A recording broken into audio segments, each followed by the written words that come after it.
الحمد لله نحمده ونستعينه ونستغفره ونؤمن به ونتوكل عليه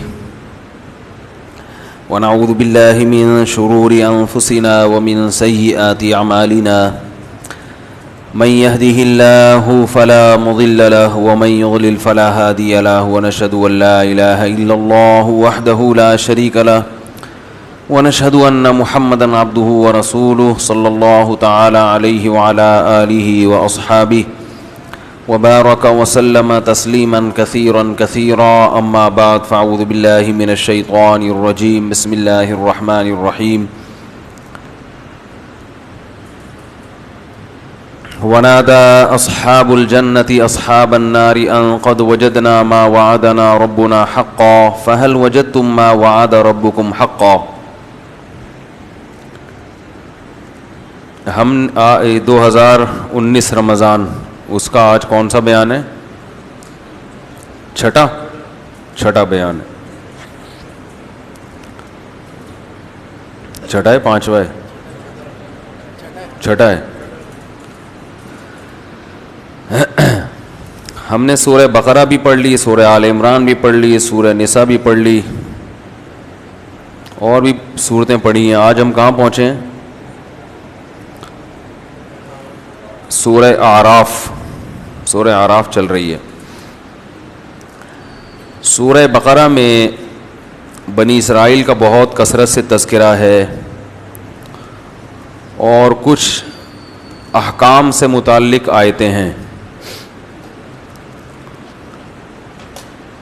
احکام سے متعلق ایک آیت جس کی طرف اکثر لوگوں کی توجہ نہیں جاتی وہ میں تذکرہ کروں گا, باقی پھر وہ مضامین آگے بھی آتے رہیں گے تو ہم اس پہ آگے انشاءاللہ بات کرتے رہیں گے.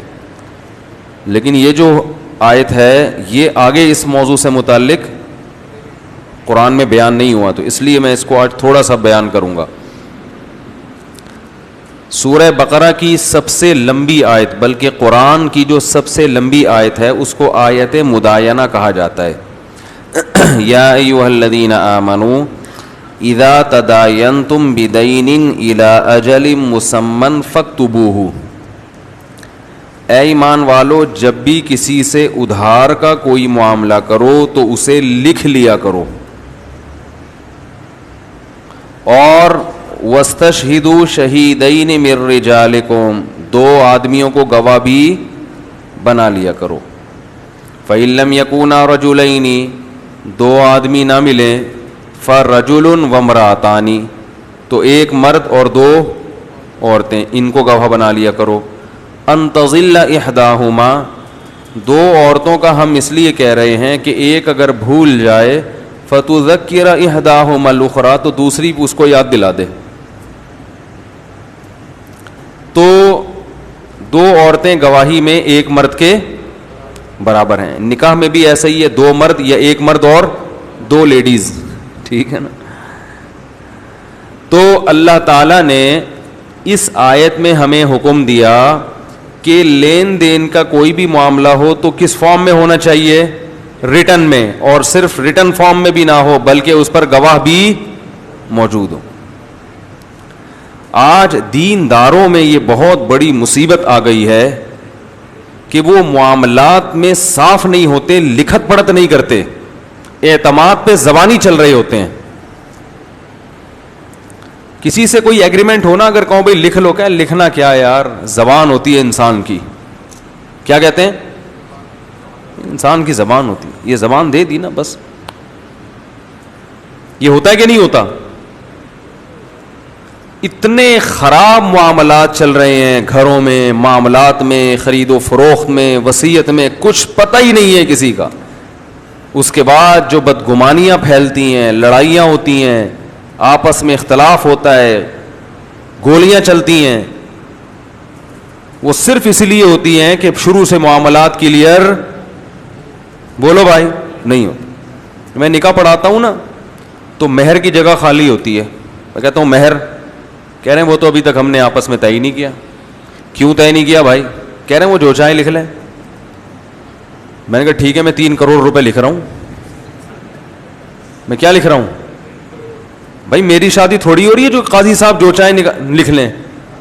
لڑکے سے پوچھو, اب لڑکا وہاں شرمندہ, اب لڑکی والے وہاں جو بھی بول دیں وہ کم کراتے ہوئے شرم محسوس کر رہا ہے, اور اگر لڑکے سے پہلے پوچھ لو کتنا, تو وہ اتنا تھوڑا بتائے گا کہ اب لڑکی والے بڑھاتے ہوئے شرم محسوس کر رہے ہیں. بھرے مجمع میں لوگ کیا بولیں گے بھائی.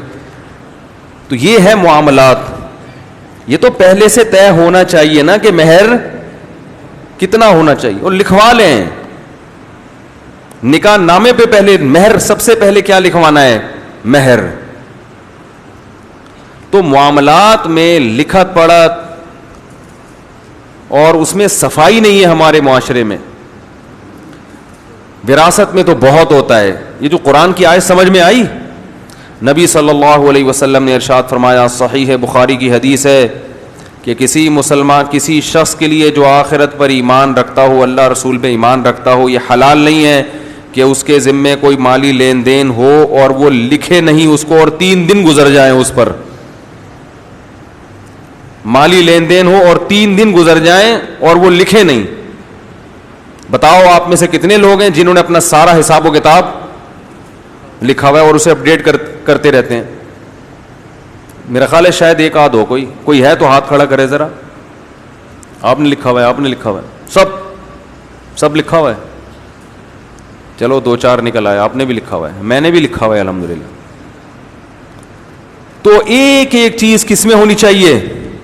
میں تھوڑا اپنا بتا دیتا ہوں میں نے کیا لکھا ہوا ہے, صرف شو مارنے کے لیے نہیں, یہ بتانے کے لیے کہ ایسے لکھا جاتا ہے. میں نے لیپ ٹاپ میں ایک فولڈر بنایا, اس کے اوپر لکھا وصیت نامہ, یعنی میں اگر مر جاؤں تو یہ فوراً کھول کے دیکھ لیا جائے. اس میں اپنے گھروں میں جو کچھ سامان ہے ان میں کون سا میرا ذاتی ہے, کون سا گھر والوں کا ہے, وہ لکھا ہوا ہے. باہر یہ سمجھ میں اگر مر گیا تو پتا ہونا چاہیے کہ کس مال میں وراثت جاری ہوگی اور کون سا مال میرا نہیں, کیونکہ اس میں بدگمانی ہو سکتی ہے, بدگمانی ہو سکتی ہے. یہ لکھا ہوا ہے میں نے. میرے ذمے کسی کا کوئی لین دین ہے, مہر کی مد میں ہو یا کسی بھی مد میں ہو, وہ سارا لکھا ہوا ہے کہ کیا میں پے کر چکا ہوں اور کتنا میرے ذمے, بولو بھائی, باقی ہے. بینک میں جو رقم پڑی ہوئی ہے اس رقم میں پوری ڈیٹیل میں ایک ایک چیز لکھی ہوئی ہے. اس میں کتنی زکوٰۃ کی ہے, میں مر جاؤں تو یہ کس کو دینی ہے, یہ بھی لکھا ہوا ہے. کتنا نفلی صدقہ ہے, میں مر جاؤں تو وہ کس کے ہاتھ میں پہنچانی ہے, یہ بھی لکھا ہوا ہے. کتنی رقم ایسی ہے جو اس کے علاوہ کسی اور مد میں ہے, مثلا کسی نے ویسے ہی بھیجی تھی کہ فلاں وسیم بھائی کو پہنچا دینا, اور وہ ابھی میں نے نکالی نہیں اور میں مر گیا, تو یہ فلاں شخص کی ہے جو امانت ہے, اور اس امانت کو اس نمبر پہ, بولو نا بھائی, پہنچا دینا ہے. اور یہ بھی اس میں, اور میری ذاتی کتنی ہے جس میں وراثت جاری ہوگی, یہ بھی. اب بینک میں تو رقم اوپر نیچے ہوتی رہتی ہے نا ہر وقت, کب تک بیٹھ کے لکھتے رہو گے؟ اب نہیں آ رہا بھائی آپ کو سوال پیدا ہوگا کہ یہ تو روزانہ رقمیں آتی جاتی رہتی ہیں, کیا صبح سے شام بیٹھ کے یہی کرتے رہیں گے؟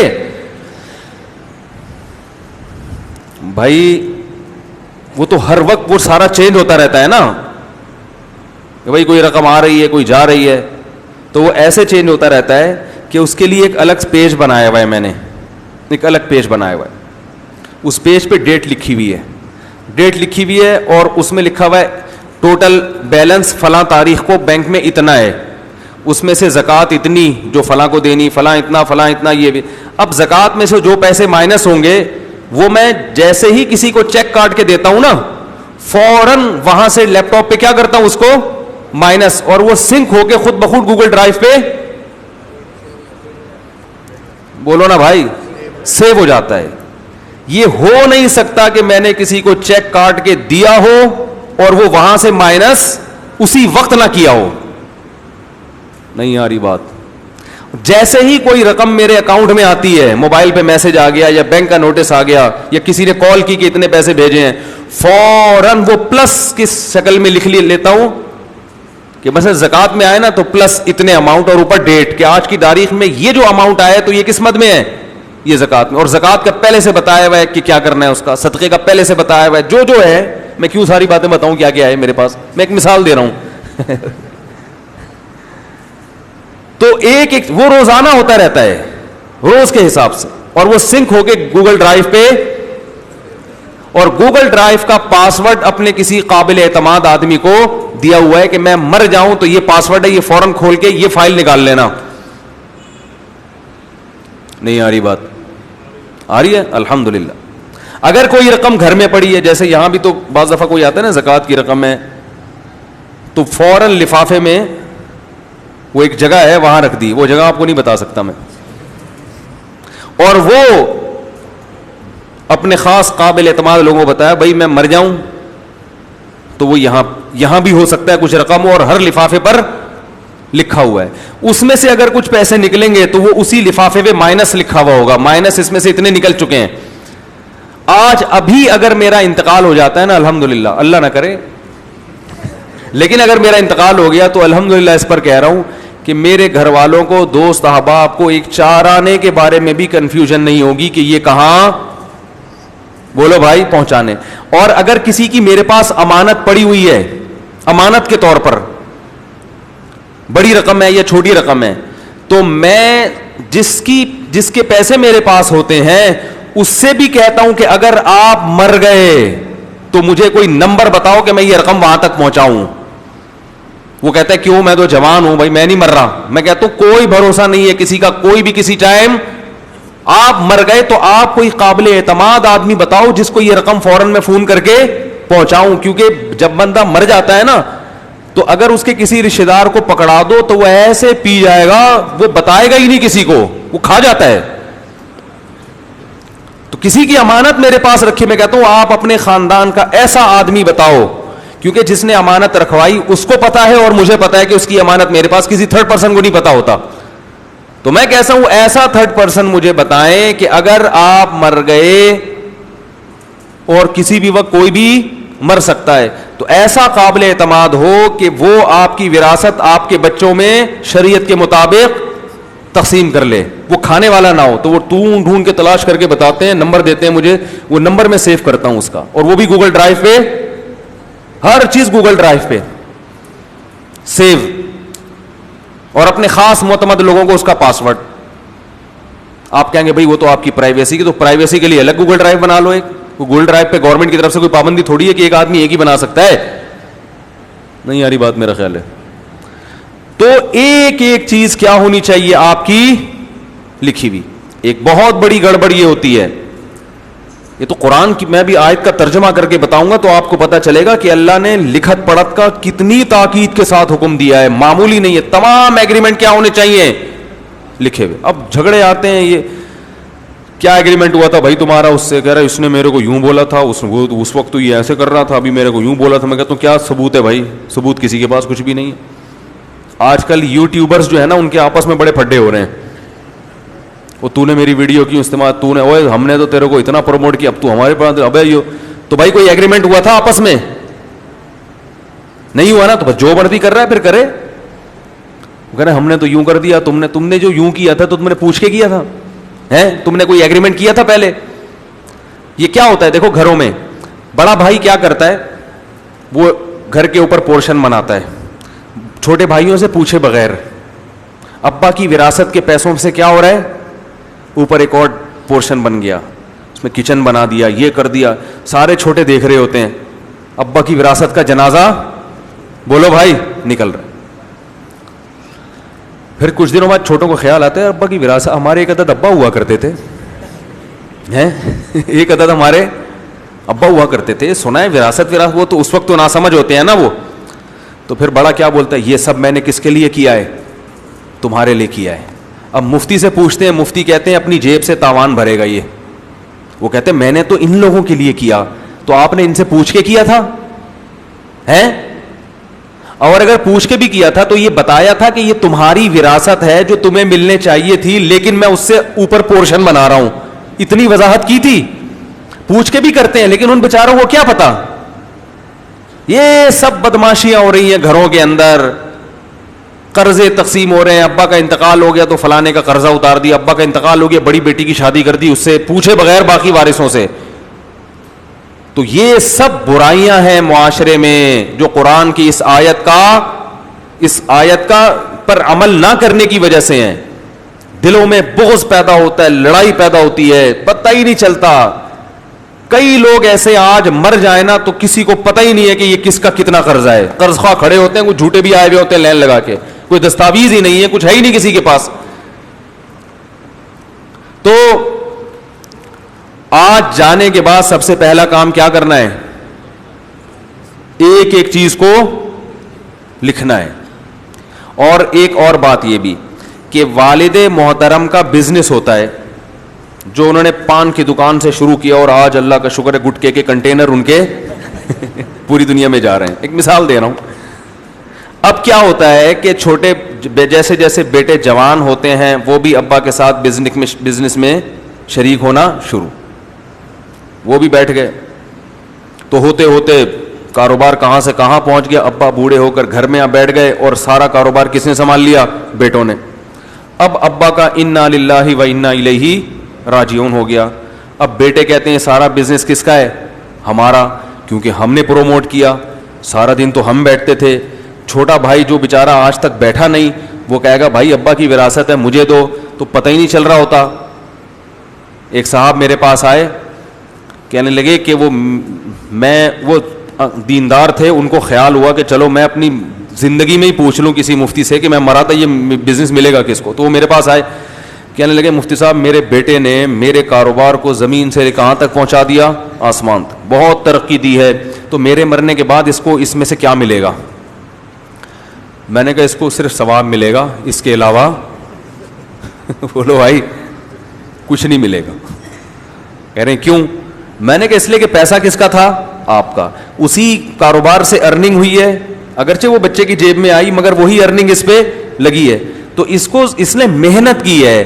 محنت کا الگ سے جب تک کوئی ایگریمنٹ نہیں ہوگا کہ محنت کے الگ سے اس کو کتنے پیسے ملیں گے, اس وقت تک یہ کسی رقم کا مستحق بولو بھائی نہیں ہے. ابا کی جتنی خدمت کریں گے, پیسہ بھی لگائیں, خون پسینہ بھی لگائیں, بزنس کو زمین سے آسمان تک پہنچا دیں, مرنے کے بعد ثواب کے علاوہ بولو بھائی کچھ بھی نہیں ملے گا.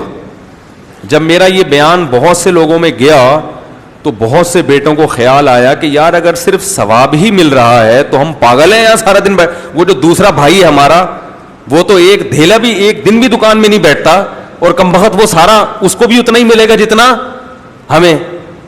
تو وہ میرے پاس آئے, کہنے ہمارا ایک بھائی تو بالکل چرسی ٹائپ کا آدمی ہے, وہ تو بیٹھتا ہی نہیں دکان میں, اور سارا کاروبار کو ہم نے آسمان تک پہنچایا ہے, تو اس کا حل کیا ہے؟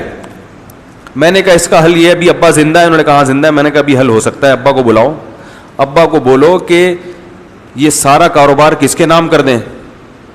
ان دو بیٹوں کے نام کر دیں جو کاروبار کو بولو بھائی رن کر رہے ہیں, کیونکہ باقی کچھ بھی نہیں کر رہے. رہا یہ مسئلہ کہ بیٹیاں بیچاری کیا ہوں گی, تو کچھ حصہ ابھی سے بیٹیوں کو دے دیں اور خود کیا کریں, زیرو ہو گئے, کیونکہ بوڑھے ہو گئے ہیں, بچے ماشاءاللہ ان کے دیندار تھے, سنبھال لیں گے. یا بیٹیوں کے لیے کوئی وصیت تو خیر نہیں لکھ سکتے اولاد کے لیے, تو باقی یہ کہ جب مریں گے تو جو بچے گا اس میں سب کو برابر ملے گا. تو بہتر یہی ہے کہ بیٹیوں کو ابھی سے کچھ گفٹ دے دیں, تحفے میں دے دیں کچھ, تاکہ وہ ایسا نہ ہو کہ بالکل ہی محروم ہو جائیں. اور وہ جو مکھنچو پڑا رہتا ہے تو پھر جب آپ دنیا سے جائیں گے تو اس کو صبر کے ثواب کے علاوہ پہلے تو ان کو صرف ثواب مل رہا تھا نا, اب وہ جو کسی کام کا نہیں ہے ثواب کس کے کھاتے میں چلا جائے گا بولو بھائی اس کے.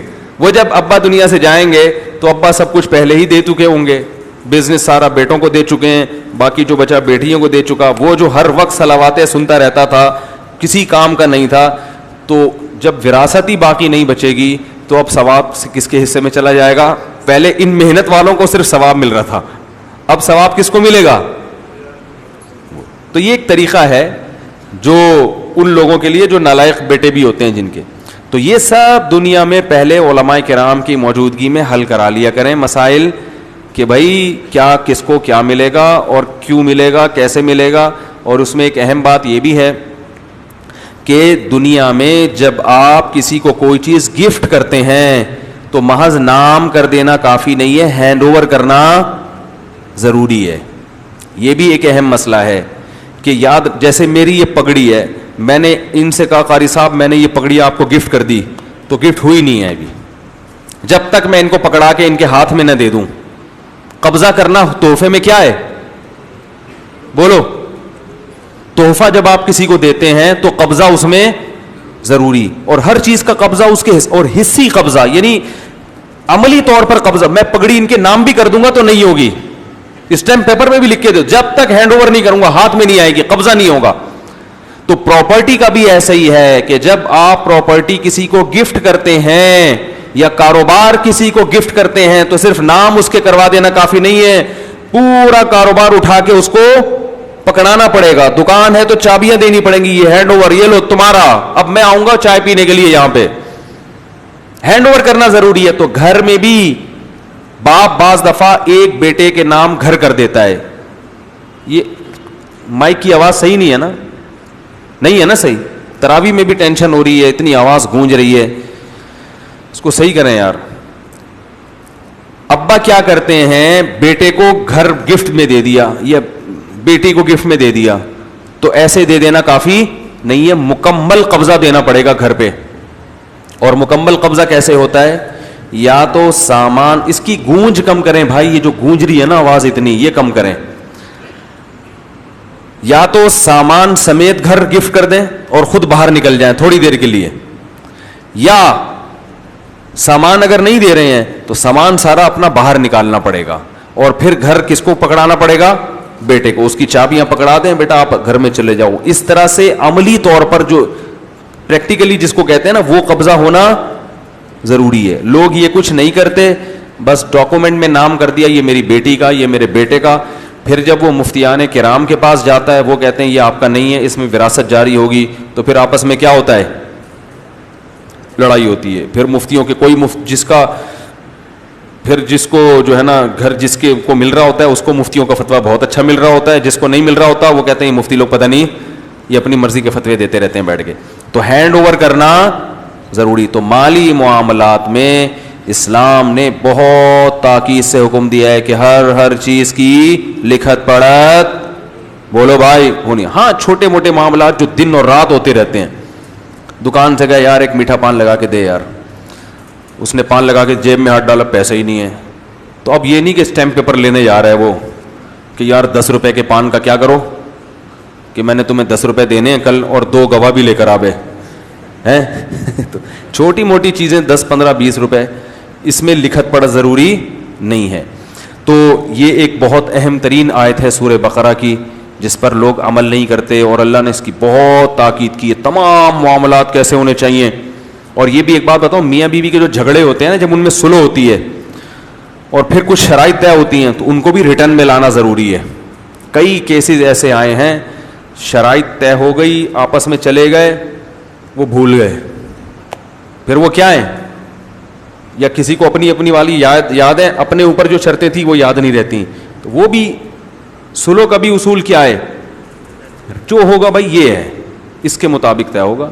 تو ہر چیز جو بھی اہم ضروری چیزیں ہیں وہ کس میں ہونی چاہیے, ریٹرن میں. اور یہ یاد رکھیں کہ لوگ کیا کرتے ہیں, آپس میں بہن بھائیوں میں جو معاملات ہوتے ہیں اس کو ریٹرن میں نہیں لے کر آتے, حالانکہ اس کو ریٹرن میں لانا زیادہ ضروری, کیونکہ رشتے یہاں سے ٹوٹتے ہیں. غیر کے ساتھ لڑائی ہو جائے یہ اتنی بری نہیں ہے, اپنوں کے ساتھ لڑائیاں ہو جانا, بولو بھائی, بہت برا عمل ہے. میرے پاس کئی لوگ آتے ہیں کہ جی وہ ابا کی وراثت تقسیم ہوئی, یہ چیز مشترک ہے. میں نے کہا بابا مشترک نہیں رکھنا بیٹا. مشترک میں یہ ہوگا کہ ایک گھر میں سب مشترک رہیں گے, دوسرا کچھ بھی کام کرے گا تو اس کو کھلے گا, یہ بولے گا یہ نل کا یہاں کیوں لگا رہا ہے, میرے لحاظ سے تو یہ نل کا ٹھیک نہیں ہے. وہ کہے گا تیرے باپ کا گھر ہے, میرا بھی تو ہے اس میں حصہ. تو پھڈے وڈے, تو بہتر ہے کہ تمیز سے الگ الگ رہو اور دل کو آپس میں جوڑ کے رکھو. اور خود فزیکلی جڑ کے رہو گے, دل آپس میں ٹوٹے رہیں گے, یہ چیز نقصان دہ. اور ایک ظلم یہ بھی ہوتا ہے کہ ابا کے مرنے کے بعد اکثر امائیں یہ کرتی ہیں کہ ابا کی وراثت سے بیٹیوں کی شادیاں کرنے لگتی ہیں. وہ ابا کی وراثت سے کیا کرتی ہیں, بیٹیوں کی شادی, بیٹے اپنا حصہ مانگے تو اماں غیرت دلاتی ہیں, دودھ نہیں بخشوں گی اور تیری بیٹیاں بھی ہو وہاں ہو, یہ سب ہو جاتا ہے. تو آپ کو وراثت تقسیم کرنی پڑے گی. پھر بھائیوں کو چاہیے وہ مل جل کے اپنی بہن کا خیال کریں. اول تو لڑکی کی شادی پہ تو کوئی خرچہ ہے ہی نہیں, لیکن چلو معاشرہ کروا رہا ہے تو پھر یہ, لیکن وراثت میں سے کوئی بھی حصہ کسی کے لیے نہیں رکھا جاتا. تو بعض مائیں تو بیٹیوں کے لیے کرتی ہیں, بعض بیٹیوں پہ ظلم کرتی ہیں کہ بیٹیوں کو دینے نہیں دیتی. وہ کہتی ہیں بیٹوں کا ہے, بیٹیاں وہ تو اپنے گھر کی ہو گئی. جو اپنے گھر کی ہو یا نہ ہو, کروڑ پتی ہو یا غریب ہو, وراثت میں اس کو حصہ اتنا ہی ملے گا جتنا غریب کو ملے گا, اور ملے گا. سمجھ رہے کہ نہیں سمجھ رہے؟ اور بیوی کو ملے گا, بہنوئی کو نہیں آ رہی بات, بہن کو ملے گا, بہنوئی کو. یہ بھی گڑبڑ ہوتی ہے, بہن کا حصہ بہنوئی مانگنے آ رہا ہوتا ہے, دے میری بیوی کا حصہ. او بھائی تیرا تھوڑی ہے. تو بہن کو جب وراثت دینی ہو چپکے سے بلاؤ, چیک پکڑا دو, بولو پتلی گلی سے نکلو, بھیا کو پتا, یعنی آپ کے بھیا, ٹھیک ہے نا, جو بہنوئی ہیں ان کو پتا نہ چلے. بہت کم شریف قسم کے بہنوئی مارکیٹ میں پائے جاتے ہیں کہ جو بیوی کی وراثت ملے تو بڑے خوش ہوتے ہیں اور کہتے ہیں بیگم چلو اچھا ہوا اللہ نے تمہیں بھی. ورنہ وہ ہوتا یہ ہے اکثر و بیشتر کہ بیگم سے کہتے ہیں مجھے دے دو, میں بزنس میں لگانا چاہتا ہوں. اور لینے کے بعد پھر آج کل لوگ چنگیز خان کے ساتھ اگر کوئی شرکت کا معاملہ ہو نا, اس کو پروفٹ نہیں دیتے, بیوی کو کون دے گا پروفٹ؟ قرآن کے الفاظ ہیں وَإِنَّ كَثِيرًا مِّنَ الْخُلَطَاءِ لَيَبْغِي بَعْضُهُمْ بَعْضًا. پارٹنرشپ پہ جب بھی کوئی کام کرو گے, قرآن کہہ رہا ہے اکثر پارٹنر ظلم کرتے ہیں. یہ قرآن کے الفاظ ہیں, اور تجربہ آپ لوگوں کا مجھ سے زیادہ ہوگا. پارٹنرشپ پہ جب بھی چلو گے تو معاملہ کیا ہوگا؟ خراب. وہ شو ہی نہیں کرے گا پروفٹ کتنا ہو رہا ہے. آپ نے کسی کو پیسے دے دیے اور دکان پہ بٹھا دیا, کب بزنس کرو, وہ کوشش کرے گا پروفٹ کم سے کم, وہ بتائے گا ہی نہیں. تو جب وہ آپ جو اجنبی ہو جس سے اس کو ڈر بھی ہے, تو بیوی تو آپ کے ماتحت ہوتی ہے تو بیچاری کمزور ہوتی ہے نا, وہ تو زیادہ آنکھیں دکھائے گی تو آپ طلاق کی دھمکیاں دے دو گے اس کو. بھائی غلط کہہ رہا ہوں صحیح کہہ رہا ہوں؟ تو اس لیے بیگم کے ساتھ اگر کاروبار کرنا ہے بہت برکت ہوتی ہے اس میں, لیکن اس کے لیے شرافت حد سے زیادہ ہونی چاہیے. ایسا شریف ہو جو آرڈر پہ بنوایا گیا ہو, ایسا شریف بہنوئی. بہت ہی نیک آدمی ہوگا جو بیگم کے ساتھ معاملات میں, بولو بھائی, کیونکہ بیوی شوہر کا کچھ بگاڑ نہیں سکتی, اس کو نہیں دو گے تو وہ تو طلاق کی دھمکیاں دیتے ہیں نا. تو اس لیے بہت ہی کوئی کوٹ کے کسی میں نیکی بھری ہوئی ہے اور آرڈر پہ باقاعدہ بنوایا گیا ہے ایسا نیک آدمی, اس کے ساتھ تو بیگم کو کاروبار کرنے. جیسے نبی صلی اللہ علیہ وسلم کو حضرت خدیجہ نے پیسہ دیا, وہ تو آپ صلی اللہ علیہ وسلم تھے. تو ایسے لوگ ابھی بھی دنیا میں, یعنی ایمانداری میں بہت سے اچھے اچھے لوگ مارکیٹ میں ہیں, مگر بہت ہی شارٹ ہیں. تو پیسوں کے معاملے میں جس کی رقم ہے اسی کے ہاتھ میں پکڑائی جائے, اس کے کسی ریلیٹو کو بتایا بھی نہ جائے کہ ہم نے اس کو اتنی رقم دی. یہ بھی خیانت ہے. آپ نے کسی کو دے دیا, چھوٹے بھائی کو پیسے دیے وراثت کے, بڑے کو نہ بتاؤ. چھوٹا خود بتائے بڑے کو کہ بھی مجھے اتنے پیسے ملے, آپ نہ بتاؤ. یہ بہت گڑبڑ ہو رہی ہے آج کل. کسی کی امانت ہوتی ہے, مجھے یہاں ایسا ہوتا ہے کوئی صاحب زکوٰۃ کی رقم دینے کے لیے آئے, میرے پاس فون آیا کہ آپ تھے نہیں تو میں نے فلاں کو پکڑا دیے. میں نے کہا گئی دفعہ ہو, اب مجھ سے نہیں پوچھنا کہ کہاں گئی, کیوں پکڑائی فلاں کو بھائی آپ نے. تو میرا کوئی نمائندہ کہیں بھی نہیں ہے. یہ صرف اپنی بات نہیں کر رہا, میں ایک اصولی بات کر رہا ہوں. جب کسی کو جو چیز, یا تو کسی نے کہا ہو کہ فلاں کو پکڑا دو, جب تک نہیں کہا تو آپ نے کیوں پکڑائی کسی کو؟ یہ تو خیانت ہے. پھر اس میں یہ بھی ہوتا ہے کہ آپ جب کسی کو پکڑا, جیسے آپ نے کسی اور کو پکڑا دی, 1,00,000 روپے مثلا پکڑا دیے, اب دوسرے کے دل میں کیا آ جاتی ہے؟ لالچ, کہ مفتی صاحب کو 1,00,000 روپے زکوٰۃ کے دیے, تو وہ آ جائے گا, وہ گھر کے گرد کیا شروع کر دے گا؟ طواف. صاحب آپ کو 1,00,000 روپے دیں گے, وہ اگر 20,000 روپے نا میری بہن کی شادی ہونے والی ہے میرے ساتھ. اب اس کو جان چھوڑانا مصیبت. اب اس کو بول کے دکھاؤ کہ نہیں بھائی وہ فلاں کہہ رہے آپ کو غریبوں کے لیے دیا نا مفتی صاحب, تو میں نے بتا دیا نا میں غریب ہوں. یہ سارے معاملات کہاں ہوتے ہیں؟ پیسوں کی لالچ ہر آدمی میں ہے, ہر آدمی میں. اگر کسی کو پتہ چل جائے نا اس کی جیب میں 1,00,000 روپے زکوٰۃ کے ہیں, آدھے لوگ یہاں کیا بن جائیں گے؟ غریب. بولیں گے یار وہ اصل میں ابھی تو سب ایسے ایسے کر رہے ہیں, بعد میں ان سے ملیں گے. واقعی ہیں؟ اگر ہیں تو یار وہ مسئلہ یہ ہے کہ میرے چھوٹے بھائی کا آپریشن ہے, وہ اصل میں خرچہ بہت آ رہا ہے. تو یہ ہوتا ہے شفاف. تو کسی کے قرضہ دینا ہے, ایسے کیس ہوئے, 2 بھائی تھے, انہوں نے کہیں 10-20 لاکھ روپے ایک بھائی نے کسی کے لینے تھے, تو دوسرے جس نے دینے تھے نا اس نے کیا کیا, چھوٹے بھائی کو دے دیا کہ بڑے کو پہنچا دینا. چھوٹا پی گیا, وہ ایسے ترسا کہ وہ اصل میں میرا یہ کام تھا, اصل میں یہ. اب پھڈا اتنا بڑا ہوا, بڑے نے اس آدمی سے کہا کہ جب تو نے مجھے دینے تھے تو مجھے کیوں نہیں پکڑائے. وہ کہے بھائی تیرا بھائی ہی تو ہے نا, میں بری ذمہ ہوں. وہ کہہ رہا تو بری ذمہ نہیں ہے, تجھے دینے پر. اب دونوں میں لڑائی. تو واقعی وہ بری ذمہ نہیں ہے, وہ 20 لاکھ روپے اس کے ذمے ابھی بھی باقی ہیں, کیونکہ اس نے جس کے پیسے تھے اس کو نہیں پکڑائے. اس کے علاوہ اس کے بھائی کیا اس کے باپ کو بھی پکڑائے ہوتے تو بری ذمہ نہیں ہوتا. شریعت کہتی ہے جس کی رقم ہے جب تک اس کے ہاتھ میں نہیں دو گے آپ بری ذمہ نہیں ہوگے. شوہر کی رقم دینی ہے, اگر بیوی کو پکڑا دی تو بری ذمہ نہیں ہوگے. بیوی کو رقم دینی اگر شوہر کو پکڑا دی تو بری ذمہ نہیں ہوگے, جب تک اس کے ہاتھ میں رقم نہیں پہنچ جاتی. یہ مسئلہ سمجھ میں آ گیا کہ نہیں آ گیا؟ تو جس کی امانت ہے, کوئی قرضہ واپس کرنا ہے یا پیمنٹ کرنی ہے, کوئی چیز خریدی ہے, تو جو اصل بندہ ہے آپ کو اس تک بولو بھائی پہنچنا پڑے گا. سمجھ گئے یہاں تک؟ ہاں نابالغ کا معاملہ ہے تو وہ اس کے باپ سے کیا جائے گا, اور باپ کو بھی شریعت نے بہت سخت پابند کیا نابالغ کے مال میں کہ آپ اس کی پراپرٹی بیچ نہیں سکتے نابالغ کی, ورنہ اس سے بھی بزنس ہو رہے ہوتے ہیں, سب ڈبا دیتے ہیں. تو یہ اللہ تعالیٰ نے سورہ بقرہ میں بہت اہم حکم دیا کہ تمام معاملات صاف ہونے چاہیے. پیسوں کا معاملہ کیا ہونا چاہیے؟ بولو بھائی کلیئر ہونا چاہیے. ایک ایک چیز پہلے پتا ہونا چاہیے, یہ کام فری پھوکٹ میں کر رہے ہیں یا پیسے لیں گے آپ اس کے, ٹھیک ہے نا. اب دیکھو یہ کیا کرتے ہیں, یہ چھوڑو بات سے بات لے جائے گی, آگے بھی ہم نے چلنا ہے. تو یہ تو سورہ بقرہ کا اہم حکم تھا. اور آج جو ہم نے سورہ اعراف پڑھی ہے, سورہ اعراف میں ایک دلچسپ واقعہ اللہ نے اہل جنت اور اہل جہنم کا آپس میں کلام ذکر کیا ہے. وَنَادَى أَصْحَابُ الْجَنَّةِ أَصْحَابَ النَّارِ, فرمایا جب جنتی جنت میں چلے جائیں گے, بس میں 5 منٹ میں اپنی بات ختم کروں گا. جب جنتی جنت میں چلے جائیں گے اور اہل جہنم جہنم میں چلے جائیں گے, تو اللہ تعالیٰ تو اہل جنت اہل جہنم سے بات کریں گے اور کہیں گے قد وجدنا ما وعدنا ربنا حقا, دیکھو ہمارے رب نے ہم سے جو وعدے کیے تھے ہم نے ان وعدوں کو سچا پایا. فہل وجدتم ما وعد ربکم حقا, تمہارے رب نے بھی تم سے جہنم کی آگ کا وعدہ کیا تھا. تمہارے رب نے تم سے کہا تھا شرک کرو گے تو سزا ملے گی, زنا کرو گے تو سزا ملے گی, نمازیں ضائع کرو گے تو سزا ملے گی, شراب پیو گے تو سزا ملے گی, والدین کی نافرمانی کرو گے تو سزا ملے گی, معاملات میں صاف نہیں ہوگے تو بولو بھائی سزا ملے گی. تو کیا تم سے جو تمہارے رب نے وعدہ کیا تھا وہ وعدہ تم نے سچا پایا؟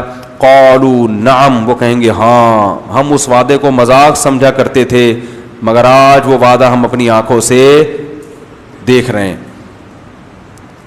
اللہ فرماتے ہیں یہ وہ لوگ ہیں جنہوں نے اپنے دین کو کھیل اور تماشا, دین کہتے ہیں طریقہ حیات, جو ان کا طریقہ حیات تھا وہ لہو و لعب. لہو و لعب کسے کہتے ہیں؟ کھیل تماشا. آپ نے دیکھا ہوگا جو مذہب کو فالو نہیں کرتے نا جو لوگ, ان کی زندگی کا مقصد کیا ہے آپ ان سے پوچھیں, وہ کہتے ہیں لائف کو انجوائے کرو. مقصد کیا ہے زندگی کا؟ بھائی ہم کیوں ہیں؟ ہم اسی لیے کہ انٹرٹینمنٹ, اور بس انٹرٹین کریں ہر وقت, اور لائف کو کیا کریں, یہی ہے نا بھائی, اور کیا ہے, یہی ہے نا. تو اتنی بڑی مخلوق انسان کی اللہ نے بنائی کھیلنے کے لیے, یہ کیسے ممکن ہے؟ ویسے ہی دیکھو جاپان کے سائنسدانوں نے روبوٹ بنایا, کتنی محنت سے بنایا نا, لوڈو کھیلنے کے لیے. بولو نا, فٹ بال کھیلنے کے لیے. اب کوئی جاپان کے سائنسدانوں سے پوچھے تم نے اتنی محنت کی, اتنے بڑے بڑے سائنسدان بیٹھے اور یہ ایسی خوبصورت مشین تم نے بنا لی, یہ کیا کرے گی؟ انہوں نے کہا ایسی ایک اور مشین بنے گی اور دونوں فٹ بال کھیلیں گے. تو آپ کہیں گے نا تمہاری عقل پہ ماتم کرنے کا دل چاہ رہا ہے. اتنی محنت اور اتنی خوبصورت مشین, یہ محض کھیلنے کے لیے. تو وہ بتائے گا نہیں کھیلنے کے لیے, اس سے بہت سارے کام لیا جاتا. روبوٹ بڑی قیمتی چیز ہے, کام کی چیز ہے. تو خدا کی قسم روبوٹ میں وہ ٹیکنک استعمال نہیں ہوئی ہے جو روبوٹ بنانے والے انسان میں استعمال ہوئی ہے. انسان بنا نہیں ہے, بنایا گیا ہے. وہ ڈارون کی میں کھچائی کرتا رہتا ہوں نا. میں آج بیٹھا بیٹھا وہ جو قرآن پہ تلاوت کر رہا تھا نا یہ یاد کرنے کے لیے, تو وہ بتوں کی بات آئی تو میرے ذہن میں ایک خیال پیدا ہوا کہ وہ قرآن بار بار کہہ رہے ہیں ان بتوں کو تم اپنے ہاتھوں سے بناتے ہو, اپنے ہاتھوں سے بناتے ہو. ایک خیال آیا کہ جو بت ہے نا جو بے جان انسان کی طرح ہوتا ہے لیکن ہوتا بے جان ہے, یہ خود سے بن سکتا ہے؟ اس کے بارے میں کوئی سائنسدان کیوں پیدا نہیں ہوا کہ جس نے یہ کہا ہو کہ کروڑوں اربوں سال گزرے اور ایک مٹی کا پتلا وجود میں آ گیا. لیکن اگر یہ مٹی کا پتلا اس میں جان بھی پڑ جائے, یہ جو آنکھیں اس کی لگی ہوئی ہیں اس سے دیکھتا بھی ہو, یہ جو ناک اس بت کے لگی ہوئی ہے اس سے سونگنا بھی شروع کر دے, اور یہ جو کان اس کے لگے ہوئے ہیں اس سے سننا بھی شروع کر دے, اور یہ جو بت کے زبان ہے جس کو قرآن کہتا ہے یہ بول نہیں سکتے یہ بولنا بھی شروع کر دے, اور یہ کھانا اور ہضم اور پھر یہ ہنسنا اور رونا اور یہ سارا پروسیس اور ذہانت شروع ہو جائے, تو کیا اس چلتے پھرتے بت کے بارے میں یہ کہنا ممکن ہوگا کہ یہ کروڑوں سال پروسیس سے گزرنے کے بعد خود سے وجود میں آ گیا ہے؟ بہت مشکل ہے یار, بہت مشکل ہے. یہ ہماری جو لمس یونیورسٹی ہے نا اس میں یہی پڑھایا جا رہا ہے کہ انسان, اور یہ سارے پڑھ پڑھ کے کیا ہو رہے ہیں؟ کافر ہو رہے ہیں. اپنے بنانے والے کا انکار. ان سے کوئی پوچھے کہ پتھر کے بنے ہوئے بت کروڑوں سال بعد بھی خود سے وجود میں نہیں آئے, تو یہ چلتے پھرتے بت, یہ چلتے پھرتے بت جو سونگتا بھی ہے, دیکھتا بھی ہے, سوچتا بھی ہے, ہنستا بھی ہے, اس میں فیلنگ ہے, اس کے جذبات ہیں, اور بڑا ذہین ہے جو کروڑوں بتوں کو بنا رہا ہے, یہ بت اتفاق سے وجود میں آ گیا. بندر سے ترقی کرتے کرتے ایسا اتفاق سے ہو گیا آ گیا. خدا کی قسم دنیا میں اس سے بڑی حماقت اور پاگل پنے کی بات آج تک کسی نے نہیں کی ہوگی. اب سوال پیدا ہوتا ہے اتنے بڑے بڑے ذہین سائنسدان ایسی حماقت کی بات کر کیسے دیتے ہیں؟ اس کا قرآن جواب دیتا ہے کہ آخرت پر ایمان نہیں ہے. ان کو پتہ نہیں ہوتا کتنی کڑوی بات اپنی زبان سے نکال رہے ہیں, جس کی سزا ان کو ملے گی اور جس کا ان کو قیامت کے دن جواب دینا پڑے گا. جب جواب دہی کا تصور نہیں ہوتا, انسان وہ بات تو لوگوں کے سامنے کرتے ہوئے ڈرتا ہے جس پر لوگوں کی طرف سے ری ایکشن ہو. اس میں تو 100 دفعہ سوچ کے کوئی نظریہ اور تھیوری پیش کرے گا انسان. لیکن خدا کا چونکہ خوف نہیں ہے, آخرت پر ایمان نہیں ہے, تو خدا کے بارے میں جو چاہے کہہ دو. تو اللہ تعالیٰ فرماتے ہیں کہ یہ کافر جہنم کی آگ میں جلیں گے. تو اہل جنت کہیں گے کہ ہم سے ہمارے رب نے جو وعدہ کیا تھا ہم نے پورا پایا, کیا تم سے جو وعدہ کیا گیا تھا وہ پورا ہوا؟ وہ کہیں گے نام, ہاں ہاں ہاں, ہم نے بھی اپنی آنکھوں سے یہ عذاب دیکھ لیا ہے. اور اللہ فرمائیں گے یہ وہ لوگ تھے جنہوں نے اپنی زندگی کے مقصد کو کھیل اور تماشا, جیسے روبوٹ محض فٹ بال کھیلنے کے لیے نہیں ہوتا, ایسے ہی خالق کائنات نے اتنی خوبصورت مخلوق محض انٹرٹینمنٹ کے لیے پیدا نہیں کی. اس کا بھی ایک مقصد ہے, وہ مقصد قرآن بار بار بیان کرتا ہے, آزمائش. کون میرا شکر گزار بنتا ہے, بن دیکھے ایمان لاتا ہے, اور کون میری نافرمانی کرتا ہے. اور دنیا میں جو آزمائش ایسی ہو کہ اس امتحان کے بعد رزلٹ ہی نہ نکلتا ہو, اس سے بیکار امتحان دنیا میں کوئی, وہ امتحان لینے والا پاگل ہوتا ہے. تو اللہ نے اگر ہمیں آزمائش کے لیے پیدا کیا تو ہم دیکھتے ہیں اس دنیا میں نتیجہ بولو بھائی نہیں نکلتا. یہاں تو ظالم ترقی کرتا ہے اور مظلوم پستا چلا جاتا ہے. جو قتل کرنے والا وہ بازاروں میں گھوم رہا ہوتا ہے, اور جو بے گناہ ہوتے ہیں ان پہ قتل کا کیس بن کے وہ اندر. سچے لوگوں پہ تہمتیں لگتی ہیں, وہ مجرم نہ ہونے کے باوجود بدنام ہو جاتے ہیں, اور جو اصل مجرم ہوتے ہیں ان پہ وہ متقی اور پرہیزگاری کے روپ میں گھوم رہے ہوتے ہیں. یہ تو بڑا 2 نمبری ہے اس دنیا میں. صاف پتہ چلتا ہے کہ وہ امتحان کا رزلٹ اس دنیا میں اناؤنس نہیں ہوتا, اس کے لیے اللہ نے الگ جہان رکھا ہے, الگ جہان رکھا ہے. تو جو بھی اس بات کو نہیں مانتے وہ اپنی دنیا کے مقصد کو صرف کھیل اور تماشا بناتے ہیں. تو قرآن کہتا ہے یہ جب جہنم کی آگ میں جلیں گے تو ان سے کہا جائے گا الذین اتخذوا دینہم لہوا ولعبا, یہ وہ لوگ ہیں جنہوں نے اپنے دین کو کھیل اور تماشا بنا لیا تھا. اور اس میں وہ لوگ بھی داخل ہیں جو مذہب کو فالو کرتے ہیں مگر انہوں نے اپنے مذہب کو, جو جس کو اسلام کہا جاتا ہے برحق مذہب, اس اسلام کو کھیل اور تماشا بنا لیا, وہ لوگ بھی اس میں داخل ہیں. آج دیکھیں نا, مذہب کے ان چیزوں کو فالو کیا جاتا ہے جن کا تعلق انٹرٹینمنٹ سے ہے. مذہب کے نام پہ قوالیاں ہو رہی ہیں, ناچ رہے ہیں, ڈھم ڈھم, نبی کی محبت میں کیا کر رہے ہیں؟ آپ مزاروں میں جا کے دیکھیں, قوال بیٹھا ہوگا منہ میں پان رکھ کے, بڑے بڑے سے بال ہوں گے اور وہ جھوم رہا ہوگا ڈھم ڈھماڈم ڈھم ڈھمام, ادھر ناچ گانے چل رہے ہوں گے. گناہ بھی ہو رہا ہے اور لیبل کیا لگایا جا رہا ہے؟ نبی کی. بولو بھائی, تو یہ بھی دین کو کھیل, اور اس کے لیے پیغمبروں کو اللہ نے بھیجا ہے. ان چرسیوں کے لیے بھیجا اللہ نے پیغمبروں کو, ان چیزوں کو پروموٹ, بھنگ پی کے اور چرس پی کے لگے ہوئے ہیں سارے, اور دھمال آ رہا ہے. وہ دیکھا ہوگا آپ نے یوٹیوب پہ کرنٹ والے بابا, وہ پڑھ رہے ہیں, کوئی بندہ آتا ہے اس کو یوں لگایا, وہ گھومتا ہے. یہ کون سا بابا ہے بھائی؟ کیا پیغمبروں کی تعلیمات ان حماقتوں کے لیے تھیں, ان ناچنے والے لوگوں کے لیے ہیں؟ یہ چیزیں پیغمبر پروموٹ کر کے گئے ہیں دنیا میں. اللہ نے اس کے لیے پیغمبروں پہ پتھراؤ ہوا ہے, ان کے خون جوتوں سے بھرے ہیں, وہ اس چیز کے لیے ہوا ہے یہ سب کچھ. فلانے بابا وہ آ رہا ہے تو کرنٹ لگ رہا ہے, وہ بابے آ کے سلتے, وہ بابا کا ہاتھ چومتے ہیں تو وہ کلا بازیاں کھاتا ہے. سب کو چترول لگاؤ ایک دفعہ تمیز سے, سب سیٹ ہو جائیں گے. مزاروں پہ جا کے دیکھو, دیگوں پہ دیگیں, لنگروں پہ لنگر, اور قوالیاں چل رہی ہیں, اور بے پردہ عورتیں بھی آ رہی ہیں, اور وہ جن چڑیل, کوئی جن اتارنے مزار پہ جا رہے ہیں, کوئی بھوت, اور جتنے لوگ مزاروں پہ جاتے ہیں انہی پہ جن چڑیل بھوت چمٹتے ہیں. ایک صاحب مجھے کہنے لگے میں جب جن چڑھتا ہے تو میں مزار پہ جاتا ہوں, جن اتر جاتا ہے. میں نے کہا تم پہ چڑھتا ہی اس لیے ہے کہ اس کو پتا ہے کہ یہ کہاں جائے گا, مزار پہ, اور وہ وقتی طور پر اتر جاتا ہے. میں نے کہا یہ بابا نہیں اتار رہے جن. کہہ رہے کیوں؟ بلکہ ایک صاحب کا تو فون آیا, ان کو فالج ہوا تھا بیچاروں کو, اللہ ان کو شفا عطا فرمائے, آدھا دھڑ ان کا مفلوج, علاج کر کر کے تھک گئے. تو ان کو کسی نے کہا بتایا کہ فلاں مزار پہ جانا تو وہ وہاں سے تمہارا دھڑ ٹھیک ہو جائے گا. میں نے کہا دیکھو, وہ جو بھی بابا تھے, جو بھی نیک آدمی ہوں گے, اللہ ان کی مغفرت فرمائے, جب ان کا انتقال ہوا تھا تو ان کے دونوں دھڑ کیا ہو گئے تھے؟ مفلوج. انتقال میں یہی ہوتا ہے نا, نہ ادھر کا دھڑ کام کر رہے ہیں نہ ادھر کا. میں نے کہا پھر ان کو غسل دیا گیا, ان کے کپڑے اتارے گئے, ان کو ادھر لٹایا, یوں کرایا, تو وہ ان کا ایک دھڑ کیا, ایک انگلی بھی کام ہے بھائی. تو جس بیچارے کے دونوں دھڑ کام نہ کر رہے ہوں, چاہے وہ کتنا بڑا بزرگ ہو, وہ آدھے دھڑ والے کو ٹھیک, بولو بھائی, اگر ان میں یہ ٹھیک کرنے کی طاقت ہوتی تو سب سے پہلے اپنا کم از کم آدھا دھڑ تو ٹھیک کرتے نا. کمال ہے جس کا آدھا دھڑ خراب ہے, وہ ایسے کے پاس جا رہے جس کے دونوں دھڑ کام, دھڑ سمجھتے ہیں نا آدھا پورشن جس باڈی کا.